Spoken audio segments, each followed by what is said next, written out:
21대 대통령 선거 이제 11일 앞으로 다가왔습니다. 민심의 움직임, 여론조사를 통해 짚어보겠습니다. 윤희용 오피니언스 대표와 함께하겠습니다. 어서 오세요. 네, 안녕하십니까. 안녕하세요. 네. 어제 오늘 여론조사 결과가 많이 나오고 있습니다. 오늘 갤럽 여론조사부터 하나씩 좀 짚어보겠습니다. 더불어민주당 이재명 후보 45, 김문수 후보 36, 이준석 후보 10% 이렇게 나왔고요. 어제 발표된 MBS 전국 지표조사 결과를 보면 이재명 후보 46, 김문수 32, 이준석 10% 이렇게 나오고 있습니다. 네. 보통 대선 하면은 양강구도라고 많이 이렇게 알고 있는데 이번에는 보니까 1강, 1중, 1약 네. 이렇게 표현해도 됩니까? 맞습니다. 그러니까 그것이 이제 이번 대선의 가장 큰 특징 중에 하나인 것이거든요. 대선이라고 하면 양쪽 진보와 보수 진영이 총결집해서 진영 간 대결을 치러지는 것이 일반적인데요. 그러면 이제 2강의 형식으로 나타나는 것이 이제 과거에 보편적으로 나타났던 현상인데 지금은 이제 그렇지 않고 그 균형이 좀 허물어져 있는 상황이 오랫동안 좀 나오고 있는 그런 상황이라고 할 수 있는데요. 이것은 아마도 지금 지난번 이제 탄핵으로 인해서 실시되는 선거이기 때문에 보수 진영이 상당히 사실은 좀 허약해져 있는 상황에서 치러지는 측면이어서 균형이 좀 깨진 상황이라고 할 수 있고 거기에다가 지금 제3 후보가 나왔는데 그래도 이제 보수 후보에 가까운 보수 진영에 소속되었던 인물이기 때문에 아마 거기서 또 균형이 된 부분들 이것이 이제 1강 1중 1약 구도를 지금 약간 오랫동안 고착화시키는 배경이라고 할 수 있겠습니다. 양강구도가 아니라 이번에는 조금 다른 구도를 보이고 있다. 네. 흐름은 어떨까 한번 짚어보겠습니다. 네. 갤럽 조사를 보니까 이재명 후보는 지난주보다 6%포인트가 떨어져 있고요.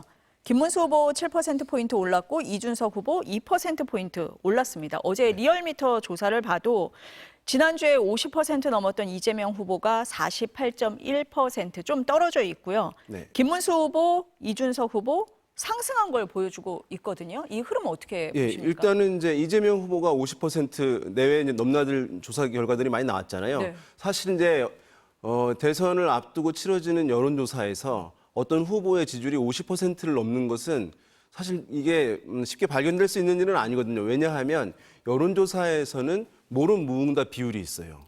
그렇죠. 그러면 이제 그것이 어떤 조사에서는 한 5%밖에 안 되긴 하지만 10% 넘는 경우들도 이제 많이 있거든요.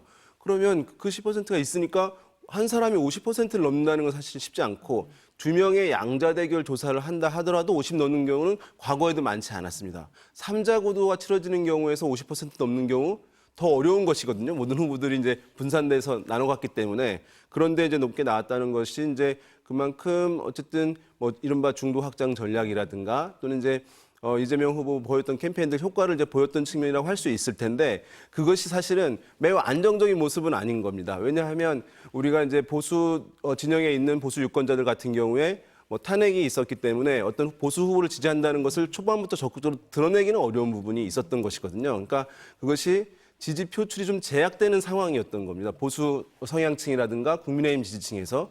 그래서 김문수 후보의 지지율을 보게 되면 국민의힘의 지지율은 사실은 정상적인 경우에 한 40% 됐거든요. 근데 김문수 후보는 그게 미치지 못하는 지지율을 보였잖아요. 그러니까 전통적인 국민의힘 지지층들이 김문수 후보를 지지한다고 얘기를 못하는 그런 상황들이었는데 그것이 아마 선거 막판으로 가면 일정 부분 개선될 수밖에 없는 상황이었고 그렇게 되면 이제 1위 후보는 지지율이 약간 빠질 수밖에 없는 상황이라고 할 수 있거든요. 그래서 지금 나오는 것은 바로 직전에 비교해 봤을 때는 다소가 이제 변화로 보이는 측면이 있는데 너무 사실 처음에 높게 나왔던 이재명 후보의 지지율이 좀 조정되는 국면, 김문수 후보는 전통적인 국민의힘 지지층의 지지 표출이 제약되는 상황이 좀 개선되는 상황, 이런 측면에서의 흐름으로 이해하시면 좋을 것 같습니다. 오히려 한 후보가 50% 안팎의 지지율을 보이는 게 좀 이례적인 상황이었다. 네, 그렇습니다. 이렇게 말씀을 하시는 거네요. 지금 선거가 11일 남았잖아요. 네. 사전투표 일주일도 안 남았습니다. 그러면 지금의 여론조사 흐름이 네. 선거일까지 대체로 유지가 됩니까? 어떻습니까? 사실 이제 공식 선거운동 기간 중에 큰 이제 출렁임이 있는 경우는 사실 많지는 않습니다. 왜냐하면 각 이제 정당의 후보들이 이제 총 결집해서 대결을 하는 것이고 유권자들도 점점 시간이 다가오게 되면 부동층 비율이 줄어들게 됩니다. 그러니까 의견들을 하나씩 정해가게 되는 것이죠. 그러니까 의견을 정한 이후에는 사실 어떤 누구 지지하는 후보를 바꾸는 변경하는 것들이 흔하지는 않거든요. 어떤 이제 후보에 뭐 좋아하고 지지하는 어떤 상황들을 보고 더 지지를 강화하게 되는 것은 효과가 이제 크다고 할 수 있는 상황이고요. 그 다음에 지금 보시게 되면은 이제 이후 지지율이 쭉 갈 것이냐 하는 것을 조사해서 판단하는 것은 데이터상으로 두 가지 정도를 우리가 판단을 하는데요. 각 후보별로 이제 우리가 조사를 할 때 끝까지 지지할 것인지 질문합니다. 중간에 변경할 것인지. 그렇게 되면 지금 이제 사실은 매우 높은 수준으로 어떤 지지하고 있는 후보를 끝까지 지지하겠다라고 하는 비율이 이제 높게 나오는 상황이거든요. 후보마다. 그리고 또 한 가지는 그 후보의 이제 지지층인데 이게 보면 선거라고 하는 것은 지금 여론조사와 다르게 투표장에 나가서 투표한 사람들만의 여론이거든요. 그러면 누구의 지지층이 투표장에 많이 나왔는지가 사실은 이제 핵심이 될 수밖에 없습니다. 예, 그런데 그러면 우리가 사전적으로 조사를 할 때 이번 선거에 당신은 이제 투표에 참여하시겠습니까? 네. 그럼 이제 반드시 참여하겠다라고 이제 하시는 분들의 비중이 누가 더 많은가를 가지고 어느 쪽에 있는 후보의 득표율이 네. 좀 더 지지율보다 높게 나올 수 있을 것이다 전망을 하게 되거든요.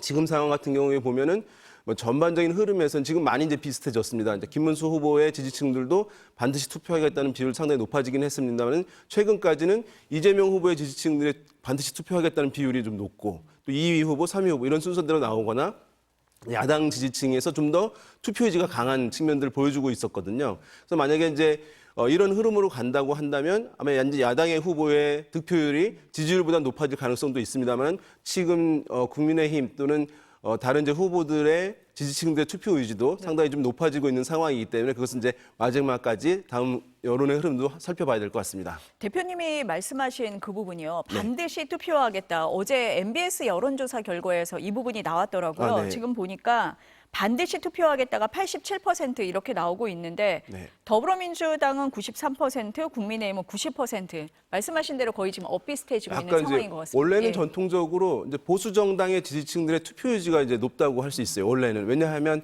보수 정당의 지지층들의 연령대가 상대적으로 좀 높은 분들이기 때문에 60대, 70대 같은 분들 투표율 상당히 높잖아요. 네. 그럼 투표 의지도 사실은 높거든요. 그래서 원래 보수 정당의 또는 보수 후보의 지지층에서의 적극 투표 의지가 좀 더 높은 것이 이제 일반적인 현상인데 지금은 아마도 이제 탄핵이라고 하는 특수한 상황으로 전개되었기 때문에 야권 지지층들, 야권 성향층에서의 투표로서의 어떤 평가하고자 하는 심리 그것이 좀 더 높기 때문에 이제 말씀하신 그런 결과 나온 것 같습니다. 지금 최대 이슈 중에 하나가 단일화잖아요. 네. 국민의힘에서는 뭐 계속 단일화를 요구를 하고 있습니다. 그러면 이게 얼마나 효과가 있을까 이걸 봐야 되는데 어제 나온 리얼미터 조사 결과를 토대로 한번 좀 여쭤보겠습니다. 김문수 후보와 이준석 후보의 지지율을 합치면 네. 48%가 나오거든요. 근데 가상 양자 대결로 가면 이 합친 숫자가 1 플러스 1이 2가 안 되는 것 같아요. 네. 어떻게 분석하고 계십니까? 그것은 그만큼 이제 야권층 또는 이제 김문수 후보와 이준석 후보의 지지층들 중에서의 생각에 다른 부분들이 뚜렷하게 있다는 것을 의미하는 것이거든요. 그것은 이제 윤석열 대통령에 대한 이제 입장 차이일 텐데요.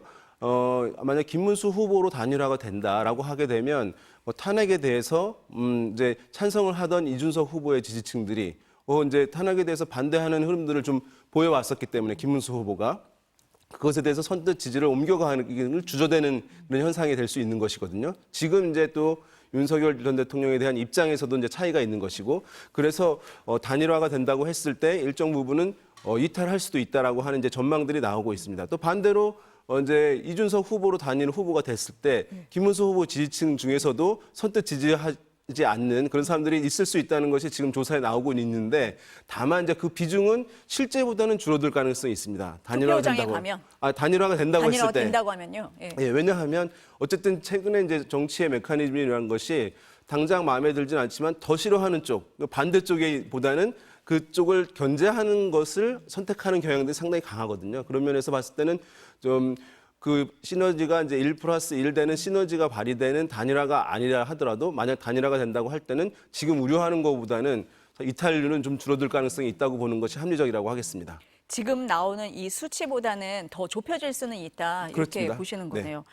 이준석 후보가 지금 어제 오늘 지지율 10%를 기록을 했거든요. 이 10%의 의미 어떻게 보십니까? 일단은 지금 이준석 후보로서는 이제 TV 토론에 이제 효과가 있다고 볼 수 있을 것 같아요. 그것을 이제 보면은 여러 가지 뭐 평가하는 틀들은 사람마다 다를 수 있겠지만 지금 이재명 후보와 김문수 후보의 캠페인이 다양한 차이가 있습니다만은 동일한 전략을 보이는 것이 딱 한 가지 있습니다. 그것은 뭐냐면 이준석 후보에 대해서는 좀 무시하는 전략을 가져가는 것입니다. 그러니까 이준석 후보 어떤 후보에 대해서 메시지를 내고 충돌하게 되면 그 후보가 주목을 받고 지지율이 올라가게 되거든요. 그러니까 최대한 이제 그것을 막으려고 김문수 후보와 이재명 후보 쪽은 양쪽은 이준석 후보에 대해서 언급을 잘 안 해왔던 상황인데 그렇지만 TV 토론에서는 피할 수 없이 마주보게 되는 상황이 되잖아요. 그런 상황에서 유권자들로 하여금 제3 후보인 이제 이준석 후보도 있었구나라고 하는 인식을 상기시키는 효과가 있었고 그런 면에서 이제 좀 뭐 도전적인 어떤 이런 모습들을 보여주는 것에 대해서 아마도 좀 더 또 양당에 대해서 또 싫어하는 분들도 있고 하는 부분들이 이준석 후보의 이제 지지율로 다소간 이제 옮겨간 측면들 있다고 할 수 있겠고요. 10%가 넘게 되면 좀 더 이제 거론이 많이 되잖아요. 그렇죠. 거론이 많이 되면 주목을 받는 거고 주목을 받게 되면 좀 더 지지가 올라가게 되는 것은 당연한 메커니즘이거든요. 그런 면에서 봤을 때 이준석 후보의 지지율이 좀 더 뭐 그것이 이제 아주 전체 구도를 뒤바꿀 정도는 아니겠습니다만은 일정 수준 좀 더 상승할 여지는 있다고 할 수 있겠습니다.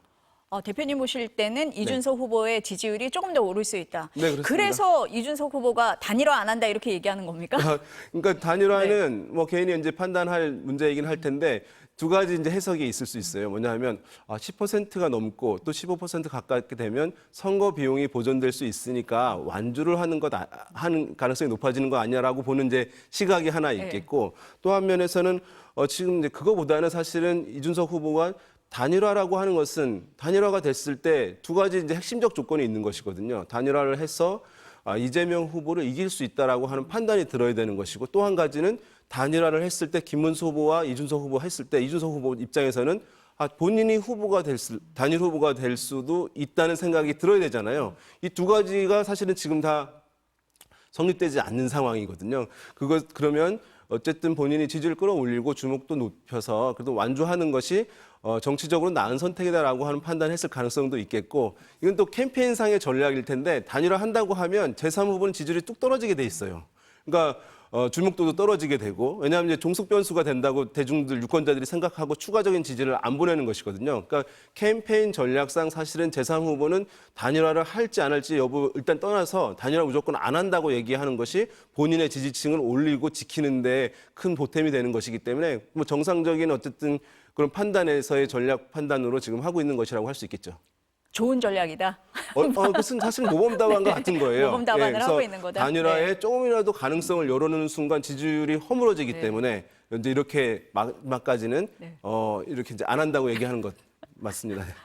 잘하고 있는 거네요. 어쨌든 그 이준석 후보 입장에서 보면 그렇죠. 대통령 선거가 이제 미래 지도자를 뽑는 거잖아요. 그런데 이번에는 보니까 정권 교체냐 재창출이냐라고 봤을 때 교체 쪽에 더 무게가 실려 있는 것 같아요. 이게 구도가 이제, 그렇게 되는 겁니까? 예. 총선 같은 경우에는 이제 우리가 국정 안정론대 정권 심판론, 뭐 정권 평가론 이렇게 얘기하거든요. 그래서 총선에서는 뭐 대통령 임기 중반에 실시되는 선거 같은 경우는 유례 없이 이제 예외 없이 그 정권에 대해서 평가하는 이른바 이제 평가 선거다. 뭐 이른바 또 회고적 선거다라고 얘기합니다. 돌아보면서 이제 평가를 하기 때문에. 근데 말씀하신 대로 대선은 앞으로 이제 우리나라 이끌어갈 지도자 누가 더 이제 적임자냐라고 하는 뭐 미래 전망적인 표다 이렇게 이제 성격을 얘기하긴 하는데요. 이번 대선에서는 사실 이제 그것이 다르다는 것이 또 하나의 특징입니다. 그러니까 대선이라고 하면 앞을 바라보면서 전망적 투표를 해야 되는데 이번 이제 대선 같은 경우는 계엄과 또 탄핵으로 이제 인해서 실시되는 것이니까 유권자들이 이제 그것에 대해서 이전 정권에 대해서 평가하고 나아가서 심판하려고 하는 기류가 상당히 이제 강하다고 할 수 있겠고 어떤 이제 조사들을 보게 되면 그것이 가장 중요하다. 뭐 경제 이런 부분보다도 훨씬 이제 그것이 우선시되는 사안이다. 이제 정상화하는 부분들 또 이 계엄에 대해서 종결하는 부분들 중요시하는 유권자들의 심리가 있는 것이거든요. 그래서 이건 대선임에도 불구하고 정권에 대한 평가 심판 선거로 치러지고 있다는 것이 과거의 대선하고 확연히 이제 다른 특징이라고 할 수 있겠고 그것이 아마도 아까 원래는 진영 간의 이제 균형 경쟁 관계로 가는 것이 이제 일반적일 텐데 그렇지 않고 좀 한쪽으로 좀 쏠려 있는 모습을 보인 것이 바로 이제 그런 평가 심판 선거의 프레임으로 이번 대선이 지금 진행되고 있음을 보여주는 것이라고 할 수 있겠습니다. 뭐 각 진영이 전부 다 가장 신경 쓰는 게 중도층이잖아요. 그래서 민주당에서는 중도 보수를 내세운 거고 네. 국민의힘에서 단일화를 얘기하는 것도 중도 표심을 잡겠다 그런 거잖아요. 네. 어느 쪽이 더 효과를 보고 있습니까, 지금? 네. 일단은 뭐 지지율 높은 쪽이 효과를 본 것이라고 할 수 있겠죠. 왜냐하면 그 정당이 소속된 정당의 지지율보다 그 이상을 가게 되면 중도층에 이제 조금 소구하고 있다는 것을 의미하는 지표라고 할 수 있거든요. 그러니까 우리가 대선에서 중도 많이 이제 얘기하는 것인데 총선과 지방선거에서도 중도층이 중요하긴 하거든요. 그렇지만 총선과 지방선거는 투표율이 60% 정도밖에 안 되기 때문에 그러면 주요한 정당들의 고정 지지층 갖고 그냥 투표하는 거예요. 그래서 이제 어느 쪽이 좀 더 많이 나왔냐라고 판단하는 것인데 대선 같은 경우는 뭐 투표율이 워낙 높잖아요. 뭐 70% 후반대까지 나오는 상황이기 때문에 양당의 고정 지지층 이외의 사람들도 많이 투표한다는 것입니다. 그러니까 이분들이 이제 키를 쥐고 있는 것은 이제 틀림없는 그런 사실이고, 그래서 이재명 후보 같은 경우는 어쨌든 뭐 그 전략이 먼저 이제 전략을 한 겁니다. 대선 후보들 같은 경우는 원래 이제 본선 되면 중도 확장 전략을 펼치는 것이거든요. 예선에서는 지지층을 대상으로 진영의 이제 지지층들 타겟으로 한 캠페인을 벌이는 것이고, 그래서 그것을 이제 해온 상황인데 김문수 후보는 아까도 말씀드렸지만 국민의힘의 전통적인 지지층을 충분하게 흡수하지 못해왔던 상황이거든요. 오늘 좀 나온 조사들 결과들에서 개선되고 있는 상황이긴 합니다만 또 나아가서 보수층들을 다 또 충분하게 흡수를 못하고 있는 상황이거든요. 그러다 보니까 지금 본선이 되었음에도 불구하고 중도 확장 전략 캠페인을 김문수 후보는 아직 못 펼치고 있는 부분이 있는 것입니다. 그래서 이제 그것이 이제 지지율 격차에도 나오고 있는 그런 상황인데 남은 기간 이제 김문수 후보가 보수층들 충분히 결집하고 중도 확장 전략까지 캠페인까지 나갈 수 있는지 여부, 그것도 상당히 중요한 이제 관심 포인트라고 할 수 있겠습니다. 앞서서 대표님 말씀하실 때 보수의 표심이 좀 흩어져 있고 네. 김문수 후보 지지한다라고 말하기 힘든 그런 유권자들도 있었다라고 말씀을 하셨잖아요. 영남권을 보니까 네. 이재명 후보는 과거에 비해서 좀 상대적으로 민주당이 높은 지지율을 보이고 있고 김문수 후보는 좀 고전하고 있는 모습이거든요. 어떻게 네. 분석하십니까? 그러니까 그것이 이제 이른바 김문수 후보는 보수에 갇혀 있는 상황이거든요. 그러니까 캠페인의 중도로 넘어가야 되는 상황인데 그것이 이제 TK, PK 이제 이른바 영남 지역은 국민의힘의 전통적인 지역 기반이라고 할 수 있는 상황이니까 만약에 이제 뭐 이런 조사상에서 본다면은 뭐 최소한 60% 또는 70% 가깝게 지지를 얻고 있는 것이 이제 일반적입니다. 특히 TK 같은 경우 그래야 되는 것인데 지금은 김문수 후보가 그렇게까지 얻지 못하고 있는 상황이거든요.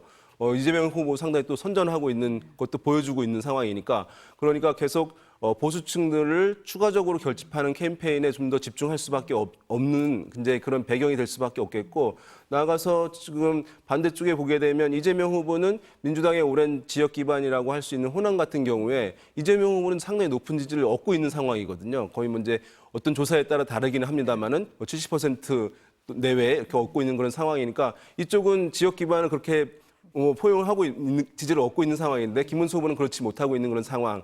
그래서 상당히 사실은 다급한 상황이라고 얘기할 수 있을 것 같습니다. 오늘 TV 토론도 있고 해서 이 흐름이 또 어떻게 네. 바뀔지 좀 지켜봐야 될 것 같습니다. 오늘 대표님 말씀 여기까지 듣겠습니다. 감사합니다. 네.